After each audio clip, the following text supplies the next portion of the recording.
The Legend of Jigong, Chapter 107. Let's unpack this, because I want to put you, the listener, directly into the shoes of someone who has just realized the scale is rigged against them. It's a very dark place to be. It really is. So picture this. You're in a tiny, just stiflingly cramped room in a village you barely know. You are a desperate man, an artist named Yan Wenhua. And he's got a lot of baggage right now. So much baggage. You've fled a devastating famine, carrying the agonizing burden of keeping your wife and your teenage daughter alive. And you tried. You really tried to play by the rules. He did everything he was supposed to do. But a local tyrant has just stolen your family. He claims they are, quote, collateral, unquote, for a crime he engineered himself. But completely fabricated crime. Exactly. So you look around for help, right? But the local magistrates are bought and paid for. The city guards act as this tyrant's personal enforcers. They're practically his private security. Yeah, you are a ghost in a machine designed to just consume you. So what do? You grab a length of rope, you toss it over a wooden beam. Because the despair is just absolute. It's suffocating. Death feels like the only logical assertion of control you have left in this world. But, and this is where it gets crazy, just as you pull the knot tight, 3 strangers step out of the shadows. The timing is incredible. Right. They wear dark clothes, they hold steel, and they answer to absolutely no official magistrate. They look at you and say, "Don't do it. We are going to get them back." And it all starts with, well, the most vulnerable kind of person imaginable. The perfect target. Let's look at the triggering event, the foundation of this trap. We had this man, Yan Wenhua. He is a painter, and his situation is just heartbreaking from the jump. Extremely heartbreaking. The source material notes he is originally from Dantou County, but he's not there anymore. He, his wife Cao, and their 17-year-old daughter, Royan, are famine refugees living in Baeksan Village. That displacement, that is the crucial variable in this entire equation. How so? Like, why does it matter so much that he's a refugee? Well, we have to examine Yan's extreme vulnerability through the lens of historical Chinese societal structures. During the dynastic eras, your safety was inextricably tied to your ancestral village. Oh, like your local community. Exactly, your local clan lineage and your official household registration, which was known as the hukou. Hukou, okay. Right, so to be a displaced person fleeing a famine meant severing all of those ties. You have no clan elders to advocate for you in local disputes. Nobody to back you up in an argument. None. You have no long-standing relationships with neighbors who might, hide you during a raid. You have no generational land to fall back on. You're basically floating. You are legally and socially invisible. Yan exists entirely at the mercy of whatever local power structure he happens to stumble into. Just surviving day to day. Yeah, trying to trade his landscape paintings for mere survival. And that sheer desperation puts him squarely in the crosshairs. He is out looking for literally any kind of patronage, and he crosses paths with the local lord. And this guy is arguably the worst possible entity in this region. Oh, without a doubt. So this warlord's name is Wu Kun, but he goes by this incredibly ominous title, the Soul-Chasing Tai Sui. It's quite a mouthful. It really is. And my understanding is that a Tai Sui isn't just like a political rank, right? It's something far more intimidating. Yeah, the nomenclature alone reveals the mechanics of his rule.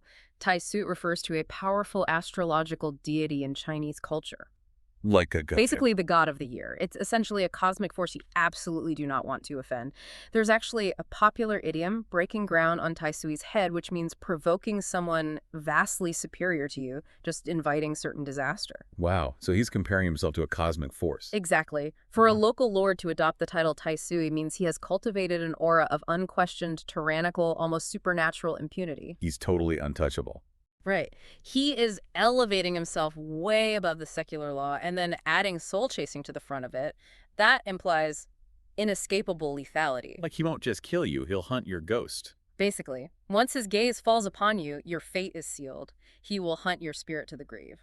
Okay, so the soul-chasing Tai Sui calls in this starving refugee painter. Yeah. He asks Yan what his repertoire is, and Yan lists the standard artistic fare, landscapes, figures, flowers, birds. The usual stuff. Right. And then Wu Kun asks for something highly specific. He wants to know Yan can paint fire-avoiding pictures. Yes, this is a very telling detail. The text really emphasizes this moment. And Yan agrees to produce them. He paints a few. Wu Kun is pleased, and he sets a wage of 1 string of cash per job. But what exactly is a fire-avoiding picture? The request itself establishes a deep dynamic of control. Fire-avoiding pictures carry a fascinating duality in historical context. Okay, duality how? Well, on a literal level, they were specific talismans or architectural paintings meant to protect timber buildings from burning down. Like superstitious fire insurance. Yeah, exactly. However, historically, the term was also frequently employed as a euphemism for erotic art. Oh. Yeah, it was based on an esoteric folk belief that displaying such imagery would somehow appease or ward off the fire god. That is quite the leap in logic, but okay. Right. But whichever interpretation we apply to this exact exchange, the underlying mechanism is the same. Wu Kun is imposing his highly specific, perhaps deviant desires onto a man who has zero agency. Yeah, Yan can't say no. Yan cannot afford the luxury of artistic integrity or moral boundary setting. He needs a string of cash to buy rice for his daughter. Man, so this seemingly straightforward transaction, a patron paying a laborer, it quietly opens the door to just an inescapable nightmare. It's a classic grooming tactic. So Wu Kun promises to visit Yan at his inn the next day. And he actually follows through. He rides up to the inn where Yan's family is just crammed into a single room. There is no privacy, nowhere to retreat. They're totally exposed. Wu Kun steps inside, and the trap just snaps shut, even if Yan doesn't hear the mechanism engage. The text tells us Wu Kun lays eyes on Yan's 17-year-old daughter, Ruian, noting she possesses, quote, some beauty, unquote. That's all it takes. Instantly, this predator harbors an evil heart. The patronage instantly metamorphoses into predation. Yet the true horror of Wu Kun's methodology is what he does next. Right, because he doesn't just snatch her. No, he doesn't act like a common bandit at all. He acts like a master tactician. He understands the mechanics of societal entrapment. He pivots to this incredibly phony benevolence. Instead of seizing the daughter right then and there, he looks at this starving artist and says, you know, you shouldn't be living in this cramped room. You need a proper painting shop. I'm going to lend you 200 silver. Which is an astronomical amount for Yan. Yeah, 200 silver is a staggering sum for a man who is thrilled to earn one string of cash. Yan is overwhelmed with gratitude. Of course he is. It feels like salvation. So he opens a shop called the Gufang Pavilion, complete with a storefront and living quarters in the back. He works exclusively for Wu Kun for over 2 months. On the surface, the patron is just being an incredibly generous patron. But underneath, we are witnessing a meticulously calculated grooming phase. Yeah. Wu Kun is constructing a massive psychological and financial debt. And more importantly, he is moving Yan out of the anonymous, fluid environment of a transient inn. Oh, right, because at the end, they could technically just disappear one night. Exactly. But now, he's planting him into a fixed location, a physical storefront that Wu Kun essentially financed and thereby controls. Yeah. He has corralled his prey. Wow. And then comes the sting, and the sheer audacity of it is just infuriating. Wu Kun rides up to the Gufang Pavilion one afternoon. He hands Yan a locked box. A very heavy locked box. Right, he reveals that inside is a collection of heavy gold jewelry, including a pair of solid gold bracelets. He casually asks Yan to store the box temporarily, promising to retrieve it later. Just a small favor for your benefactor, right? Exactly. So Yan naturally obliges. He locks the jewelry box inside a sturdy cabinet in the shop. Wu Kun doesn't return that evening. The next morning, the warlord arrives. Yan opens the cabinet. The lock on the cabinet hasn't been broken. The key hasn't been tampered with. But the heavy gold jewelry is completely gone. It is the flawless execution of a fabricated crime. It's so evil. Wu Kun's demeanor instantly flips. The generous patron just vanishes. He accuses Yan of embezzling his gold. He commands his private guards to brutally beat Yan right there on the shop floor. And this was the goal all along. Yeah, then he executes the ultimate objective of this months-long operation. He seizes Yan's wife and Ramin. He declares to the bruised, bleeding painter that the women are being taken as collateral for the stolen gold. Collateral. It's a very clinical word for kidnapping. Well, he really is. He issues a simple ultimatum. Bring the equivalent money to the fortress, and you can redeem your family. Otherwise, they belong to the Taisui. Yan, of course, has absolutely nothing. He's ruined. It is a devastatingly effective paradigm of abuse. It weaponizes the facade of legitimate business and aristocratic patronage to execute a kidnapping. So messed up. It is. It effectively sanitizes extortion and forced concubinage under the guise of debt collection. I have to pause here because when I read this sequence, my modern brain was screaming. I kept comparing this to contemporary phishing scams or like predatory payday loans where the fine print is literally a trap. In a very apt comparison. I just found myself asking, why on earth would Jan accept the jewelry box? Why accept the 200 silver in the first place? The man is literally called the soul-chasing Tai Sui. Shouldn't Jan have smelled the danger and fled the village the moment Wu Kun offered him a storefront? Well, that is a completely natural reaction from our modern vantage point, right? We are insulated by legal safety nets and social mobility, but we have to dissect the impossible geometry of the powerless in a feudal structure. Jan is a displaced refugee. He lacks the resources to simply pack up and run to another town. Because travel was restricted. Exactly. Doing so without a travel permit or funds would likely lead to starvation on the road. And to decline a favor from a local sovereign like Wu Kun, that is infinitely more dangerous than accepting one. Because rejecting the money is essentially a public insult. It is a direct, intolerable challenge to his supremacy. If Jan attempts to decline the 200 silver, Wu Kun doesn't merely shrug and walk away, he takes offense. And an offended Tai Su will crush you immediately. Without hesitation, Jan is caught in a meticulously engineered lose-lose scenario. Accepting the money was a desperate gamble for survival, a microscopic hope that the warlord's vanity might actually result in genuine patronage. Like maybe this guy is just rich and likes my art.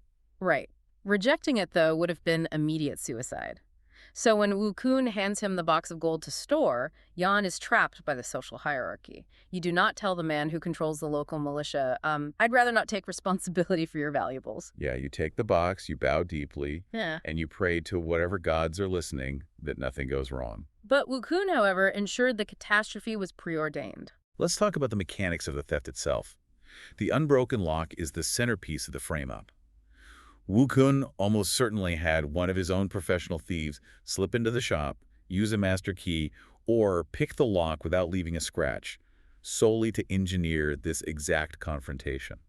The pristine lock is a bureaucratic necessity for the warlord. Oh, because it provides proof. Exactly. It provides empirical proof to any outside observer, say, should a regional inspector happen to pass through, that an external robbery did not occur. It focuses the guilt entirely on the shop owner. Which gives him the excuse he needs. It grants Wu Kun a bulletproof, quasi-legal justification to seize the human assets he coveted from the very beginning. Which drags us right back to that stifling back room. The engineered despair has reached its climax. Jan is battered. His wife and his teenage daughter have been dragged into the fortress of a monster. The worst-case scenario. The local magistrates are likely on Wu Kun's payroll, so there is literally no petition to file. So Jan ties the rope. He is stepping off the stool when the three heroes, Lei Ming, Chen Liang, and Li Rui, intervene. Our vigilantes have arrived. They cut him down, they absorb his tragic story, and they don't offer to, hire a lawyer. They say, keep breathing. We are going to extract your family tonight. We have our own jurisdiction here. This dialogue marks the exact moment the narrative pivots. We move from a socio-economic tragedy into an intricate procedural of vigilante action. It's like a genre switch. Totally. These three men are practitioners of the Jianghu. The Jianghu. Tell me about that. It's the martial underworld, literally translating to the rivers and lakes. This is an alternate society, a parallel ecosystem operating entirely outside official state law. Like a secret society. Sort of, but governed by its own rigid moral codes of chivalry, reciprocity, and ruthless justice. And the source material doesn't just cut to a montage of them kicking down the fortress door with sword swinging. It gets intensely methodical. It reads like a historical heist manual. I'm just fascinated by the preparation phase. Yeah, it highlights a crucial reality of the Jianghu. Survival requires immense intellectual discipline. It's not just hacking and slashing. No, operating outside the law isn't about blind aggression. It is about rigorous intelligence gathering and risk mitigation. So they start with daylight reconnaissance. The three heroes leave the Weeping Yan and stroll over to the Wu family fortress in broad daylight. They masquerade as casual travelers passing by, but they are mapping the compound's architecture. And the scale of this place is breathtaking. The text states it covers 4 square miles. Which is massive. 4 square miles. That isn't a private estate. That is a fortified municipality. That is a decentralized military base. The physical footprint of the fortress is a tangible metric of Wu Kun's entrenched power. In a pre-industrial landscape, a man who dictates the borders of a 4-square-mile compound is functionally a king. Yeah, he's a sovereign nation. He maintains a private standing army. It visually demonstrates why the official state apparatus cannot touch him. So the heroes catalog every defense mechanism. They spot the massive exterior walls, noting the specific installation of chicken claw spikes embedded in the masonry. Nasty anti-climbing defenses. They observe a deep moat. Encircling the perimeter, its banks lined with weeping willow trees. They analyze the southern main gate, which is open but heavily fortified by fierce guards, and they locate a smaller, secondary corner gate in the rear. They're literally burning a 3D map into their minds. I want to focus on the weeping willows by the moat for a second. Oh, yeah. Wow. Because in traditional Chinese military strategy, planting deep-rooted trees along a moat serves a dual purpose.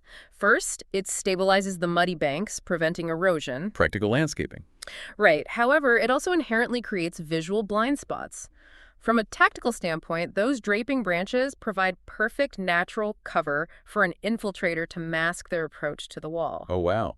So they're using his own landscaping against him. Exactly. The heroes are processing the landscape not as scenery, but as a matrix of vulnerabilities and cover points. It totally reframes the genre. We aren't watching a chaotic brawl. We're observing a historical tactical unit prepping a night op. It's very special forces. Let's dig into the gear and the timing, because the source text provides incredibly specific details here. They return to their inn, eat a quiet dinner, and then they just sit and wait for the second watch of the night. The timing is crucial. Why the second watch? That is roughly 9:00 p.m. to 11:00 p.m. My initial thought when reading this was, why not wait until 3:00 a.m. when everyone is absolutely dead to the world? Well, the timing is actually a brilliant application of infiltration doctrine. In an agrarian society heavily reliant on daylight, the vast majority of people retire shortly after sundown. Because candles are expensive, I guess. Right. So by the second watch, around 10:00 p.m., the household is entering its deepest cycle of REM sleep. Waiting until the middle of the night, the third or fourth watch carries significant risks. Like what? You might run directly into the midnight guard shift change. Activity spikes during a shift change, and you have fresh, alert guards moving through all of the courtyards. Oh, that makes sense. You don't want to bump into the fresh guys. Exactly. The second watch hits the perfect physiological sweet spot. The evening activity has completely settled, the initial guard rotation is experiencing peak fatigue, and the disruption of the shift change hasn't yet occurred. That is so smart. They are playing the circadian rhythms of the fortress. Very calculated. So as the second watch hits, they gear up. They change into their night clothes, which we can assume are dark, form-fitting garments designed to eliminate noise and visual reflection. Classic ninja attire, essentially. Yeah. But here's the detail that absolutely floored me. They take their regular daytime clothes, bundle them into tight packages, and tie them diagonally across their waists. That specific detail demonstrates an elite level of forethought. Really? Why carry the extra weight? Because a successful infiltration doesn't end when you breach the objective. It ends when you successfully blend back into society. Oh, the exfiltration. Right. If this operation goes sideways or if they have to flee into the dawnlight, sprinting through a village in tactical black night clothes will trigger an immediate massive manhunt. You'd stick out like a sore thumb. By carrying their civilian clothes, they retain the ability to duck into an alley, change rapidly, and dissolve into the morning market crowd. It's a fundamental disguise mechanic. It is pure tradecraft. And before they leave the inn, they implement another layer of security. They close the door to their room and draw a specific, secret mark on the doorframe. Why? Because if they get separated during the chaotic retreat, or if an enemy agent compromises their room while they are gone, they will know the instant they return. They exist in a world where assumption is lethal. It proves these men live in a state of constant, calculated paranoia. Every single action is engineered to mitigate operational risk. So the team heads out, covering the 3 miles back to the fortress under the cover of darkness. They arrive at the moat, utilizing those weeping willows, and stand beneath the towering wall embedded with the chicken claw spikes. From their pouches, they produce a highly specialized tool. The text calls it a 100-link grappling hook. The metallurgy and engineering of Jianghu tools are fascinating. A 100-link hook wouldn't be a simple piece of hemp rope attached to an anchor. Because that could just get cut. Exactly. A rope could easily be severed by a guard's blade or frayed against rough stone. It was likely a finely crafted chain or a cord deeply reinforced with wire. It was designed to bite silently into the masonry and support the weight of a martial artist without compromising under friction. They deploy the hook, scale the wall silently, and pull themselves over the lethal spikes. They retrieve the hook to leave absolutely no trace of their entry and drop down into the compound. We are now inside the belly of the beast. And the interior of the fortress is described as a sprawling, meticulously maintained maze of pavilions, terraces, and courtyards. It's not just a dirt compound. No, it is vital to recognize that this is not a ruined pirate cove. It is a wealthy, highly organized aristocratic estate built on a foundation of blood. So the heroes are essentially doing parkour across the rooftops, using the elevation to silently scout the various courtyards. Eventually, they pinpoint their target. They arrive above a northern room in a secluded courtyard. Flickering candlelight throws erratic shadows against the paper windows. They creep to the edge of the roof, and the text describes their physical stance using a martial arts term, the night demon exploring the sea posture. The linguistic imagery there is profoundly striking. It sounds so cool. What does it mean? Well, they are hanging upside down over the eaves, parting the pearls of the rolled-up blind to peer inside. So you have the night demon, the heroes, peering down from the darkness to observe the true, mundane demons operating in the light of the house. Oh, that's incredible. And what they see inside is chilling. They look down into the room, and sitting on the traditional heated brick bed are Jan's wife and his 17-year-old daughter, Rian. Surrounding them on the tables is an absolute mountain of plundered wealth. Literal mountain. We're talking heavy gold jewelry, silver ingots, pearls, jade, and emeralds. It is a glittering display of coercion. The architectural detail of the king grounds the scene in reality, while the juxtaposition of the wealth against the starving refugees is intentionally horrifying. It's so gross. Like, look at all this money you could have. The sheer volume of the precious metals is deployed as a psychological weapon. It's meant to overwhelm the victim's senses and present a stark, disorienting contrast to the absolute poverty they were experiencing just hours prior. But the gold isn't the most dangerous thing in the room. It's the guards. There are 4 servant women inside. And these women aren't just standing there passively holding spears. They are actively, viciously engaging in psychological torture. Which is so insidious. They are relentlessly trying to break the mother and daughter's will, coercing them to submit to Wu Kun. This dynamic perfectly illustrates what philosopher Hannah Arendt famously termed the banality of evil. Oh, absolutely. Though applied here to a highly specific feudal microcosm, the immediate enforcers of this terror are not towering warlords. They are domestic servants. Just everyday people. They are other women who have learned to survive within this toxic ecosystem by enforcing its brutal hierarchy upon the newly captured. And the dialogue of these servant women is deeply disturbing. They are essentially victim-blaming Jan's wife. They say, you need to stop being so stubborn. Think about your life. You eat coarse tea and plain rice. You wear rough Turin clothes. If you just follow our master, you will enjoy glory and unimaginable wealth. They are packaging sexual slavery as an upwardly mobile career move. Yeah. They are ruthlessly weaponizing the victim's trauma. They know these women have been starving on the road, so they are offering a deeply twisted version of salvation, demanding the sacrifice of bodily autonomy in exchange for caloric security. God, it's sick. But it is the immediate pivot in their argument that reveals the true, unvarnished terror of Wu Kun's regime. When the psychological carrot fails to persuade them, the servants immediately unveil the stick. And the stick is absolute brutality. The servants change their tone entirely. They demand, make your daughter stop crying and force her to put on some makeup. Our master has spent a lot of effort acquiring you. If you make the Tai Sui angry, you will be beaten to death with random clubs. The threat of sudden violence is always there. And then, this is the part that genuinely gave me chills. They begin to boast about the impunity of it all. They sneer, who is going to avenge you? Not even the local magistrates can stop him. If our master sees a beautiful girl in this region, he just takes her. If her family comes looking and acts reasonable, maybe he throws them a few dozen pieces of silver.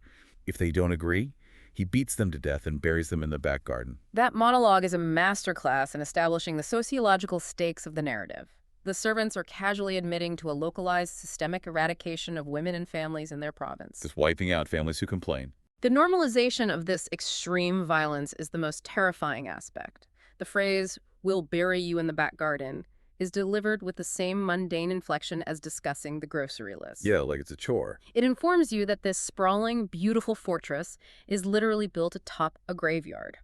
Furthermore, it highlights the total moral complicity of the servants.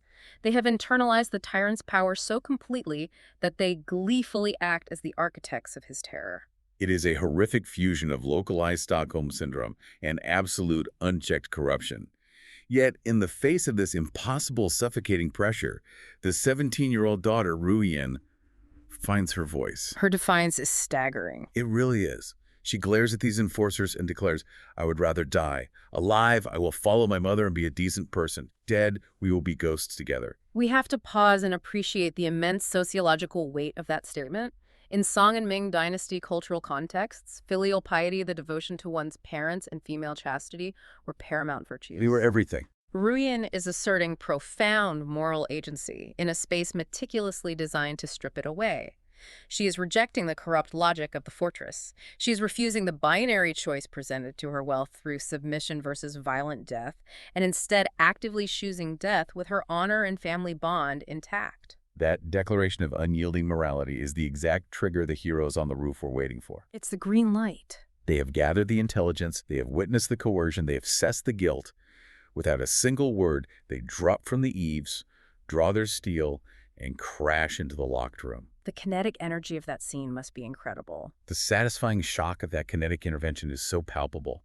The four bullying servant women who were just casually threatening murder absolutely freeze in sheer terror. They collapse, shaking and begging for their lives. Notice how instantaneously the power dynamic shatters.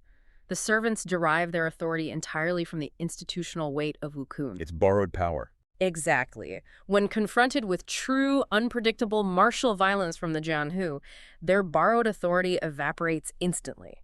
So the hero Lu Rui points his blade at them and calmly states, "Whoever makes a sound dies first." Total compliance is achieved immediately. But here is the brilliant, poetic justice of the extraction. Lu Rui sweeps up a massive bundle of the tyrant's gold and jewels. The very wealth meant to coerce the victims. Yeah. He gags two of the servant women.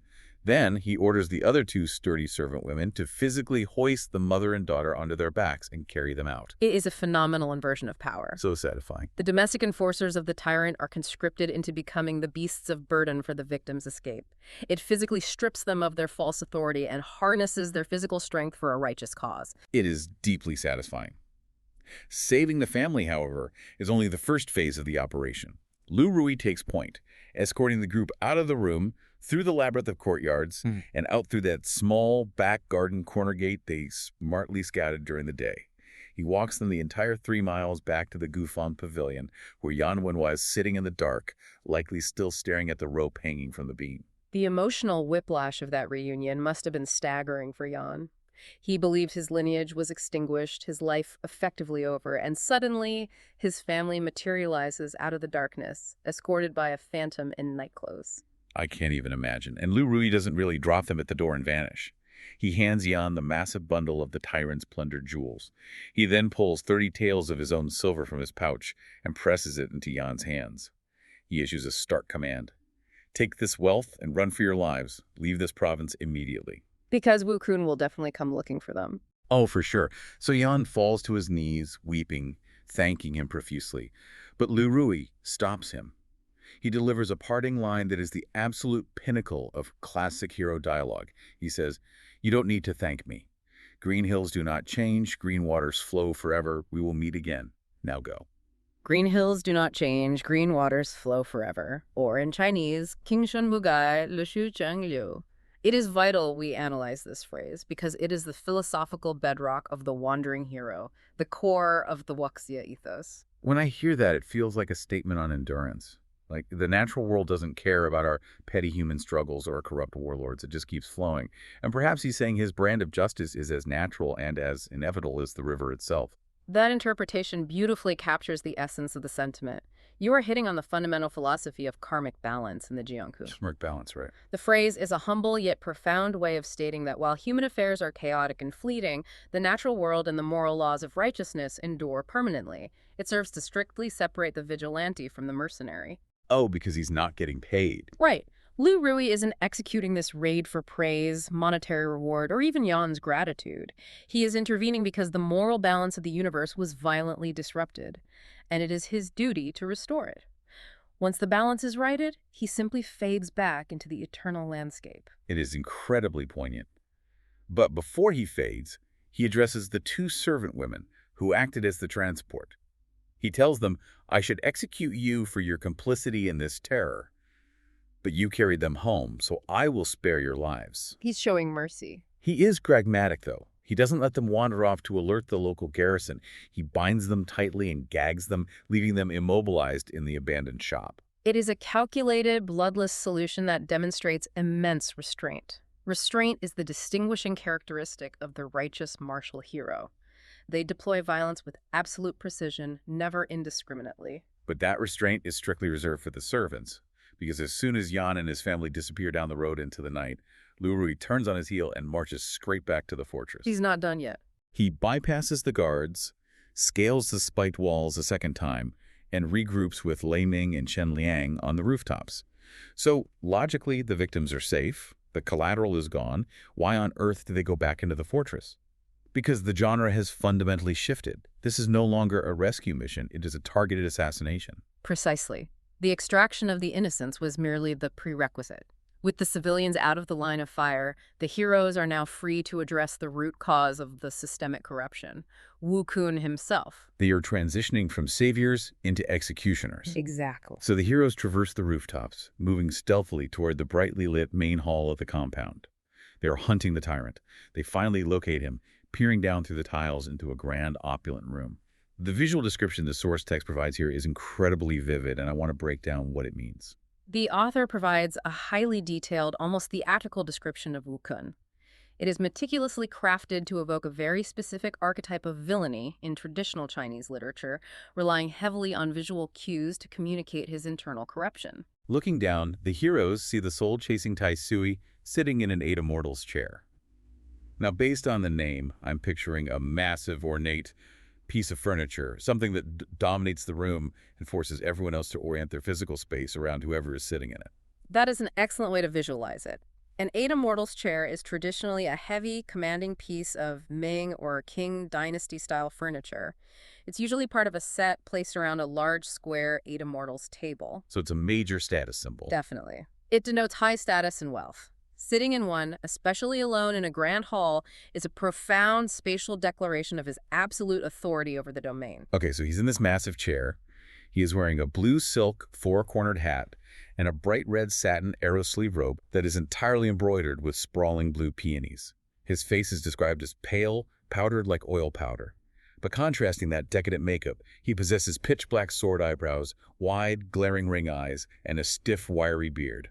He sits there, menacingly snapping a folding fan. It is such a bizarre mix of extreme wealth and feral aggression. Let's dissect that specific imagery because it tells us everything about him. The clothing, the bright red satin, and the intricate blue peonies screams ostentation. It reveals a desperate desire to appear cultured and aristocratic. Like he's trying too hard. Right. However, the cut of the garment and arrow sleeve robe is historically a martial design, hinting at his violent, active past. And the physical features betray his true nature entirely. The makeup versus the beard. Exactly. In traditional Chinese literary physiognomy, a pale, powdered face might suggest a corrupt, decadent lifestyle. But the sword eyebrows that slash aggressively upward, and ring eyes that are round, wide, and glaring, are classic physiological markers. What do they mean? They indicate a character who is fiercely aggressive, quick to murderous anger, and inherently brutal. The wiry beard completes this untamed aura. He is a ruthless thug, desperately trying to cosplay as a refined nobleman. He is a predator in a very expensive blue peony dress. We learn a bit about his background here, and it explains how he got into that chair. He wasn't born a local lord. No, the text reveals his origins. He is a former Greenwood outlaw from Sichuan. Greenwood. Like Robin Hood. Sort of, but less noble. Greenwood is the traditional term for bandits who operate out of the forests and mountains, relying on highway robbery and extortion. So he was a literal bandit. Yes. He amassed a massive fortune, what the text explicitly labels evil wealth, and made the strategic decision to retire from the active outlaw lifestyle. Smart move, honestly. Yeah, he migrated to this area, purchased vast tracts of land, constructed this 4-square-mile military fortress, and successfully laundered his criminal identity into local political legitimacy. He essentially bought his way into the establishment. That is exactly how state corruption operates at the local level. He uses his endless wealth to bribe the regional officials, he networks with the local magistrate courts, and because he commands a private militia, the state apparatus decides it is easier to absorb him than fight him. If you can't beat them, join them. Or let them join you, in this case. He represents the ultimate failure of the system. A violent criminal who has seamlessly become the local government, he can kidnap and murder with impunity because the very officials sworn to uphold the law are on his payroll. So our heroes are on the roof, gripping their swords, staring down at this monster. They're calculating the drop, timing their strike. They are seconds away from ending his reign of terror. And then a massive, unbelievable coincidence completely derails the assassination. It is a brilliant narrative device. Just as the kinetic tension reaches its absolute peak, the dynamic of the room shatters. A servant rushes into the hall, interrupting the warlord, and announces, "Master, a guest has arrived, an old friend of yours," and he walks through the door. It is a man named Hua Yunlong, infamous in the underworld as the universe-stealing mouse. What a name. Right, he is a notorious high-level thief from Sichuan. The sheer statistical improbability of this encounter is fantastic, and it immediately expands the scope of the narrative universe. Imagine being Lei Ming or Chen Liang on that roof. You are holding your breath, ready to assassinate the boss of this specific level, and suddenly, a legendary criminal, a man you likely know intimately by reputation, just casually strolls into the room below you. It instantly shifts the narrative. We go from a localized tale of revenge into an exploration of an interconnected web of criminality that spans the entire empire. Wu Kun is ecstatic. He leaps up, shouting, "Ah, Brother Hua, open the main gates. I will welcome him myself." He ushers Hua Yunlong inside. But here is where the text does something deeply surprising and psychologically complex. We expect this universe-stealing mouse to be this swaggering, arrogant rogue, flipping a gold coin and laughing, right? That is certainly the established trope for a master thief in this genre, the dashing, untouchable rogue. But the author subverts that completely. When the heroes observe Hua from the roof, he is a physical wreck. The text describes him as yellowed, emaciated, and entirely diminished. The visceral description used is that he is pacing like an ant on a hot pan. He is completely stressed out. He confesses he feels as though a literal thunderbolt is constantly hovering right over his head, ready to strike. He is paralyzed by anxiety. This is an incredibly rare and poignant examination of the psychological toll of unchecked criminality.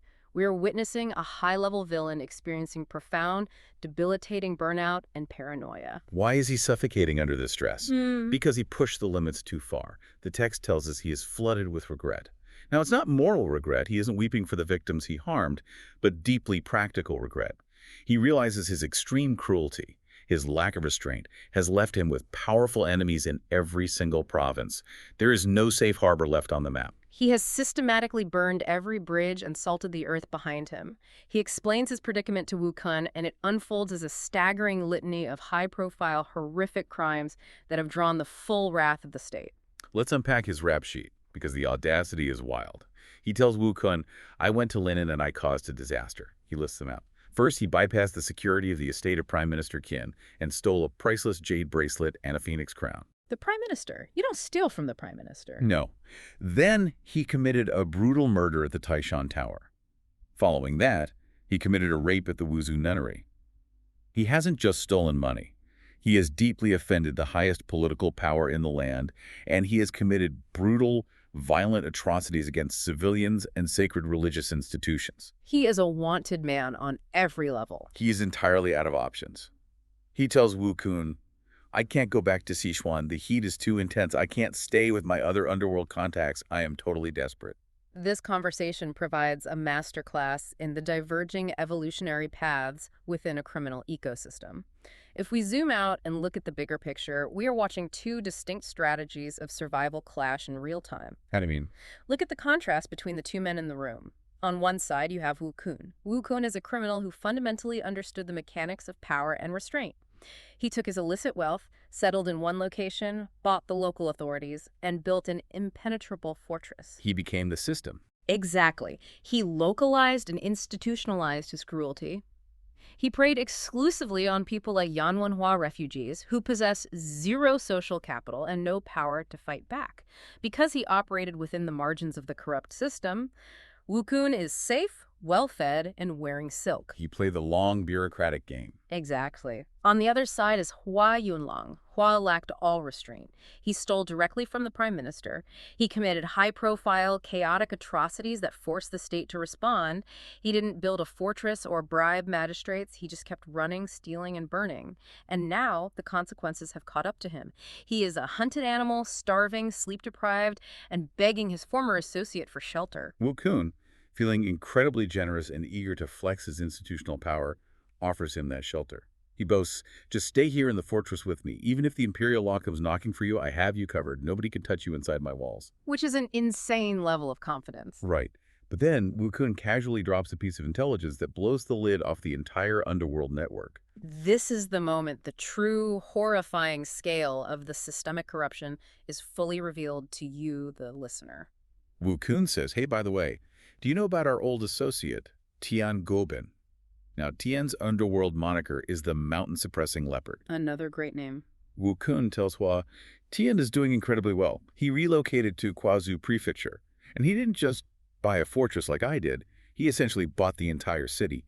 He has endless wealth, a massive entourage. He dictates the actions of the local magistrates, and get this, he's now connected by marriage to the prime minister's family." It is a staggering revelation. Tian Gobin, the mountain-suppressing leopard, has achieved the absolute apex of criminal victory. He really has. He hasn't merely evaded the law. He has married into the highest echelon of the government that authors the law. The prime minister's family, the very zenith of imperial authority, is now formally allied with a former bandit boss. I have to stop and ask how that actually works in practice.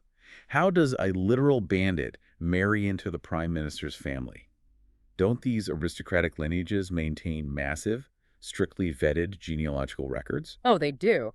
But this speaks to the deeply entrenched mechanics of state corruption during periods of dynastic decline. You couldn't simply walk up to a nobleman's estate with a sack of stolen silver and ask for his daughter's hand. Yeah, they'd laugh you out of the courtyard. It required an elaborate multi-generational laundering process. A man like Tian Gubin would use his massive illicit wealth to purchase vast tracts of agricultural land, establishing himself as a member of the local landed gentry. Step 1. Buy the land. Right. He would then strategically fund the construction of local academies, bridges, or temples, effectively buying the loyalty of the provincial scholars and officials. Those compromised scholars would then forge or legitimize a genealogy for him, perhaps connecting him on paper to a minor, impoverished offshoot of a highly respected historical clan. So they just write him a fake history. Exactly. Yeah. From there, he uses his endless wealth to sponsor candidates in the imperial examinations, essentially creating a loyal political bloc within the bureaucracy. By the time the marriage is proposed, the prime minister's family isn't officially marrying a bandit. They are forming a highly lucrative strategic alliance with a wealthy, philanthropic provincial family that controls key regional magistrates and tax revenues. The rot goes all the way to the bedrock. Man, it means the entire system is fundamentally compromised. And down in the hall, Lao Yunlong's eyes light up at this news. He realizes that hiding out with a local warlord like Wu Kun is a decent temporary fix, but getting under the protective umbrella of a man who is practically family with the prime minister, that is the ultimate permanent get-out-of-jail-free card. It's his only real chance at survival. So Haiwa immediately pivots. He says, "I need to go find Brother Tian immediately, but I'm totally broke. I need travel money." And Wu Kun, eager to demonstrate his immense wealth and assist an old colleague, obliges without hesitation. He yells to his servants, "Open the vault! Bring out silver for my brother!" And this creates the perfect setup for the climax.